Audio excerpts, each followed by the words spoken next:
Hello guys. तो जैसा result आ चुका है, सबको उनके नंबर पता चल गए होंगे कि मतलब कहाँ स्टैंड कर रहे हैं, कितना मार्क्स आ रहा है और सिलेक्शन हो रहा है या नहीं।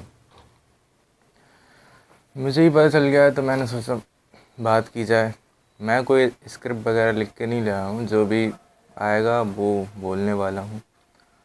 और ये ज़रूरी है क्योंकि बार बार घर पर कॉल्स आ रहे हैं, तो वीडियो बनाना भी मैं समझता हूँ ज़रूरी है। देखो भाई, 8 अटैम्प्ट दे दिए, अब इससे ज़्यादा मुझे नहीं लगता किसी को मौके मिलने चाहिए, क्योंकि बहुत हो गया।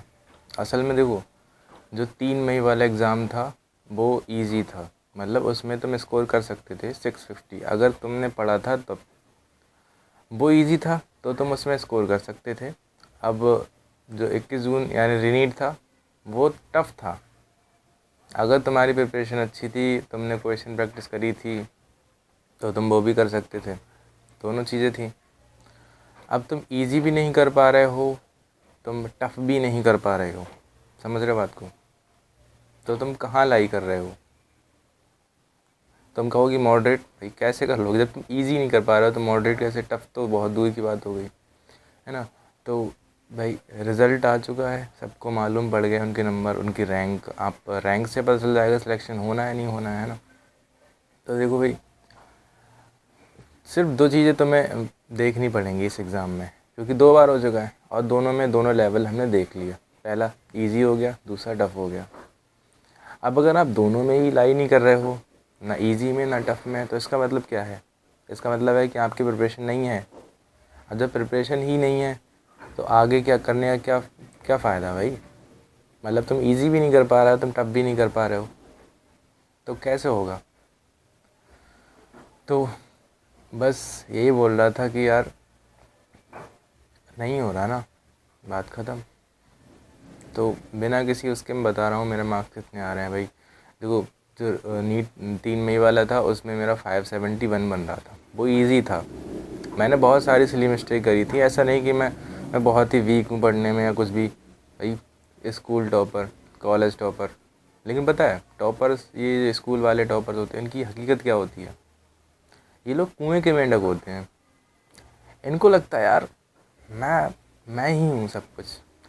ये बाहर वाले कंपटीशन से अनजान रहते हैं, लेकिन जब निकलते हैं बाहर तो इन्हें इनकी औकात पता चल जाती है। भाई तू कुछ नहीं है, तो उससे ज़्यादा टैलेंटेड लोग यहाँ पड़े हुए हैं।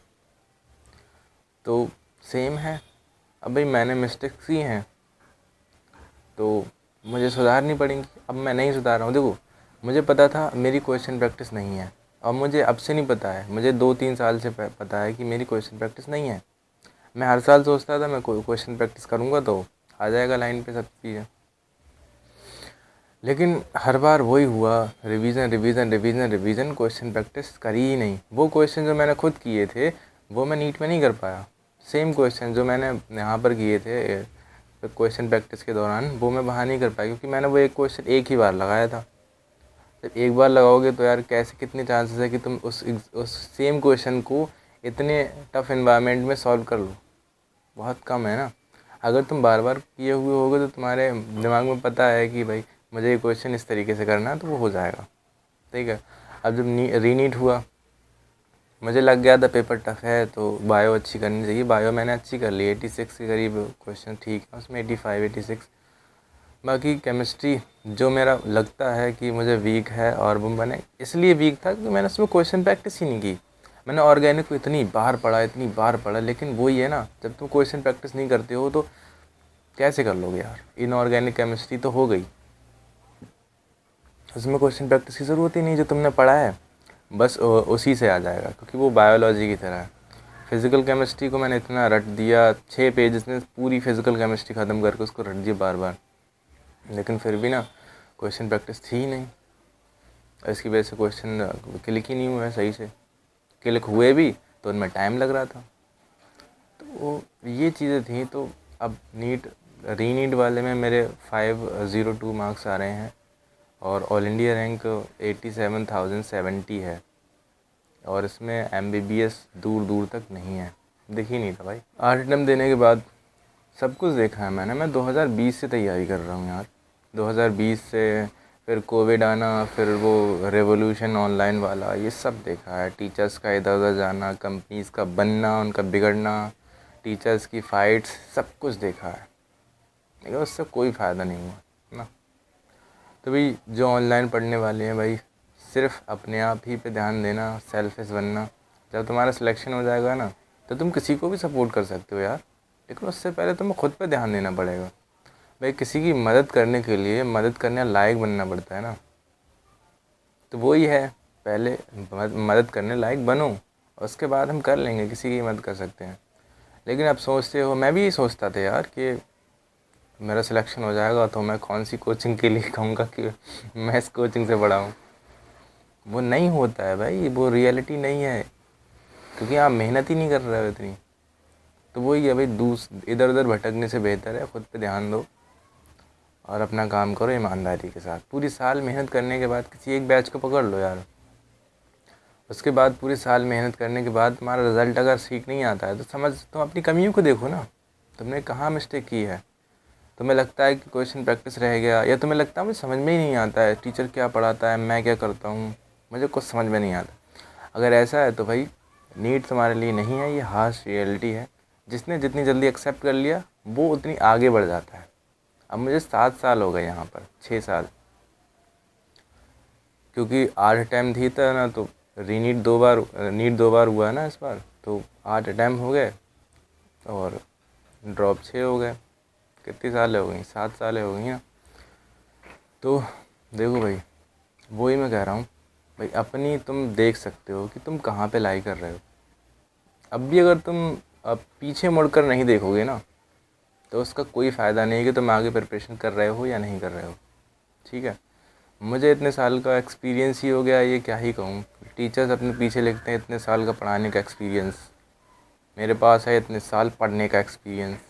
और बताओ, किसी टॉपर के पास भी ये नहीं होगा जो मेरे पास है। कैसे पढ़ाई करनी है, जो ड्रॉपर्स होते हैं उनके पास क्या क्या प्रॉब्लम्स आती हैं, ये सारी चीज़ें मुझे पता है। मैं उन चीज़ों से गुजरा हूँ यार, हर चीज़ से गुजरा हूँ मैं। लेकिन वही है ना, खुद को इम्प्रूव नहीं कर पाया। मैं अपने आप से सीखा, जबकि स्मार्ट स्मार्ट लोग क्या होते हैं, वो दूसरों की गलतियों से सीखते हैं ना। वो देखते इसने क्या गलती की, वो मुझे नहीं करनी है, अब वही तुम्हें करना है यार। तुम दूसरों को देख के सीखो, और अपने पीछे मुड़ करके देखना बहुत ज़रूरी है कि तुम पीछे क्या छोड़ के आए थे, क्योंकि वो आगे का फ्यूचर डिसाइड करेगा तुम्हारा। अगर तुम पीछे ही मुड़ के नहीं देखोगे कि यार मैंने क्या गलतियाँ की हैं, क्योंकि तुम्हें खुद को भी तो एनालाइज़ करना पड़ेगा ना। खुद को एनालाइज़ करोगे तभी तो आगे बढ़ोगे, तभी तो तुम्हें पता चलेगा मैंने क्या गलतियाँ की हैं। मेरे दोस्त हैं एक, एमबीबीएस कर रहे हैं वो, उनका 23 में सिलेक्शन हुआ था, शायद 23 में, हाँ 23 में हुआ था। बहुत मेहनती थे, उन्होंने फाइनली सिलेक्शन ले लिया। उन्होंने मुझसे बोला कि भाई तू कर सकता था, लेकिन जो मैंने तो उससे कहा था कि क्वेश्चन प्रैक्टिस करनी है, बस वही तूने नहीं की। उन्होंने कहा कि मैंने एक चैप्टर से 300 प्लस क्वेश्चन सॉल्व किए थे, और मैंने 100 क्वेश्चन सॉल्व नहीं किए थे एक चैप्टर के। सही में फ़िज़िक्स में तो मुझे, मतलब 12th वाली लास्ट में फ़िज़िक्स में पहुंचा भी नहीं हूँ। ऑप्टिक्स से तो PYQ तक सॉल्व नहीं की मैंने। मुझे लगता था यार सब आता है, लेकिन क्वेश्चन प्रैक्टिस के बिना तुम्हारा रिवीजन अधूरा है भाई, रिवीजन नहीं कहते उसको। तो वही है कि भाई सबसे इम्पोर्टेंट चीज़ 2 हैं यहाँ पर। पहली क्वेश्चन प्रैक्टिस जो तुम्हें घर पे करनी है, और दूसरा टेस्ट। टेस्ट का एनालिसिस बहुत ज़रूरी है कि सारे क्वेश्चन को दोबारा सॉल्व करना पड़ता है। तुम्हें अपने जो क्वेश्चन नहीं हुए उनको बार बार देखना पड़ता है, वो कॉन्सेप्ट को लिखना पड़ता है कि यार ये कॉन्सेप्ट क्यों नहीं आया मेरे दिमाग में, या मुझे याद नहीं है, क्या नहीं है, ये सब तुम्हें देखना पड़ेगा। देखो भाई, मुझे नहीं पता कि तुम वीडियो पूरी देख रहे हो या नहीं, बट मेरा काम बनाने का था तो मैं बना रहा हूँ वीडियो। और ठीक है, सब कुछ हुआ, इतना सब कुछ हो गया, 7 साल हो गए, 8 अटैम्प्ट हो गए, सब कुछ करने के बाद अब मैं क्या करूँगा। देखो, पहले चीज़ मैं सोच रहा था कि मैं इस बार एडमिशन ले लेता हूँ, लेकिन किसी ने कहा कि भाई एडमिशन लेने के बाद तुझे लगेगा कि यार मैं कहाँ फंस गया, तुझे एमबीबीएस ही करना पड़ेगा। फिर मैं सोचता हूँ यार, जब एमबीबीएस करना है तो उसके साथ तो प्रिपरेशन बहुत मुश्किल है। क्यों? जब तुम खाली बैठ के प्रिपरेशन नहीं कर पा रहे हो तो किसी कोर्स के साथ कैसे कर सकते हो यार। यही मैंने सोचा था। पिछले 4 सालों से मुझे BAMS मिल रहा है, ठीक है, लेकिन मैं नहीं कर रहा था। यही सोच करके कि भाई खाली प्रिपरेशन नहीं कर पा रहा है तो साथ में उसके कैसे कर लेगा प्रिपरेशन, ठीक है। तो वही बोल रहा था कि भाई प्रिपरेशन बहुत आसानी से भी हो सकती है और उसमें तुम खुद के लिए मुश्किलें ही पैदा कर सकते हो। जैसे तुम ऑनलाइन में क्या होता है कि या तो हम पूरा फोकस रहते हैं, हमें कमेंट से भी मतलब नहीं होता, टीचर किसका कमेंट पढ़ रहा है उससे भी मतलब नहीं होता, हम कमेंट्स ऑफ कर देते हैं, चीज़ों को देखते हैं, एनालाइज करते हैं कि टीचर किस तरीके से पढ़ा रहे हैं, हमें नोट्स कैसे बनाने हैं। और दूसरा बच्चा वो होता है, वो हर कमेंट देखना है। उससे सर ने बोला यार तू ऐसा कैसे बोल सकता है कमेंट्स, फिर तुम क्या करोगे, तुम पीछे जा कर के देखो किसने क्या लिखा।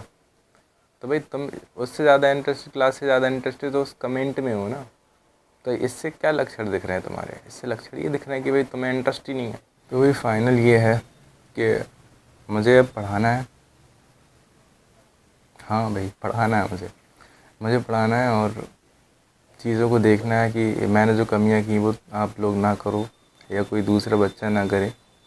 इसके लिए मुझे पढ़ाना पड़ेगा और जो कुछ होगा वो मैं करूँगा। बाकी इसी चैनल पे चीज़ें आती रहेंगी, आप देखते रहेंगे। बायोलॉजी पढ़ाऊँगा, हो सकता है मैं फ़िज़िक्स भी पढ़ाऊँ। अब मैं फेलियर हूँ तो इसका मतलब ये तो नहीं मुझे सब्जेक्ट की नॉलेज नहीं है ना। तो पढ़ाएंगे यार, और क्या बताते हैं। देखो मैंने एक चीज़ बताई कि अगर तुम 3 ड्रॉप, मिनिमम 3 ड्रॉप खुद को दे सकते हो, उससे ज़्यादा मत दो प्लीज़। तुम्हारे पास बहुत सारे ऑप्शंस हैं, दुनिया सिर्फ एक एग्ज़ाम पर नहीं चलती ना। डॉक्टर बनने से ही हम सफल नहीं होते, हमारे पास बहुत सारी चॉइसेस हैं। और दूसरे एग्ज़ाम भी भर लिया करो यार, क्योंकि उस टाइम पे तो बहुत कॉन्फिडेंट होते हैं, लेकिन जब एग्ज़ाम का रिज़ल्ट आता है तो सोचते हैं यार मैं शायद दूसरा भी एग्ज़ाम दे दिया होता तो कुछ और कर सकता था। क्योंकि एक मैं इसको बता रहा हूँ फ्यूचर का जिसमें मुझे इंटरेस्ट है, बायोटेक्नोलॉजी में काफ़ी इंटरेस्ट था मुझे और है भी। और मैं समझता हूँ कि वो फ्यूचर बनने वाला है बहुत सी चीज़ों से। क्योंकि अभी हो सकता है कुछ लोग जो बायोटेक कर रहे हों उनको इतना इंटरेस्ट ना हो, वो तुम्हें यही सलाह देंगे कि भाई इसमें कुछ नहीं है, कोई फ्यूचर नहीं है। लेकिन इसमें स्किल्स बहुत इंपॉर्टेंट होती हैं कि आप सीख जाते हो तो आप रिसर्च में जा सकते हो। और मुझे रिसर्च में बहुत ही इंटरेस्ट है यार, इतना डॉक्टरी में नहीं जितना रिसर्च में इंटरेस्ट है। लेकिन क्या कर सकते हैं ना, अब पेरेंट्स ने इतनी मेहनत की, इतना इन्वेस्टमेंट किया है तो कुछ तो आउटपुट देना पड़ता है, देना पड़ेगा मुझे। अब मुझे नहीं पता कि आगे मैं तैयारी करूँगा या नहीं, मुझे नहीं लगता करना चाहिए क्योंकि बहुत टाइम हो गया। या फिर अपनी गलती सुधारो फिर आगे देखो। लेकिन फ़िलहाल तो मैं यूट्यूब पे पढ़ाने वाला हूँ। क्योंकि मैं कॉलेज स्कूल घूम आया था, उन लोगों ने मुझे नहीं लिया क्योंकि मैं सिर्फ 12th पास आउट हूँ। और प्लीज़ जिसको BMS वगैरह मिलता हो वो ले लेना इस बार, क्योंकि आगे आने वाली चीज़ें और ही टफ़ हो रही हैं। क्योंकि CBT मोड होगा, फिर वो सबके लिए नया होगा और तुम्हें पता ही क्या होता है, बच्चे फिर ये बहाना करेंगे कि यार CBT था, मुझे कंप्यूटर चलाना ही नहीं आता था, एटसेट्रा बहुत सी बातें हैं। तो वो भी तुम सिर्फ अपने मन को बहला सकते हो और उससे ज़्यादा कुछ नहीं कर सकते, ठीक है। तो रियलिटी में जीना सीखो, रियलिटी में जियो। फ्यूचर के लिए प्रेजेंट में जीना बहुत ज़रूरी है। नीट कोई एक रास्ता नहीं है, बहुत सारे रास्ते हैं जिससे हम सफल हो सकते हैं। जितने भी रिचेस्ट पर्सन हैं, चाहे इंडिया में ले लो या वर्ल्ड वाइड ले लो, वो डॉक्टर नहीं है, ठीक है। तो सोचना इस बात को, क्योंकि 5 साढ़े 5 साल तुम्हें पढ़ाई करनी है, फिर उसके बाद तुम्हें कुछ इनकम मिलेगा, फिर उसके बाद PG भी निकालना बहुत ज़रूरी है। नेक्स्ट एग्ज़ाम होने वाला है, उसके बिना तो शायद मैंने सुना है कि आपको डिग्री भी नहीं मिलेगी। तो जब नीट निकालने में इतना वक्त लग गया तो PG निकालने में भाई आई डोंट नो कितना टाइम लगेगा, सारी उम्र उसी में निकल जाएगी, कमाओगे कब। तो इसलिए भाई देख, एक बार ध्यान से फ़ैसला लेना अपना, क्योंकि बहुत इंपॉर्टेंट फ़ैसले होते हैं जो हम करते हैं, वही हमारा फ्यूचर डिसाइड करते हैं। अभी तुमने सोच लिया कि मुझे नीट की तैयारी करनी है तो 1 साल तुम्हारा बुक हो गया पूरा, अब उसमें तुम पीछे नहीं हट सकते। अगर पीछे हट रहे हो तो तुमने जो छोड़ दिया जैसे BAMS वगैरह वो भी नहीं मिलने वाला, तुम सब कुछ हाथ धोकर बैठ जाओगे, कुछ नहीं मिलेगा। इसलिए भाई लाइफ जीना है तो कॉलेज लाइफ तो सबको चाहिए यार, है ना, मुझे भी चाहिए। लेकिन नहीं मिल पा रही थी, तो भाई ले लेना और मिलते हैं।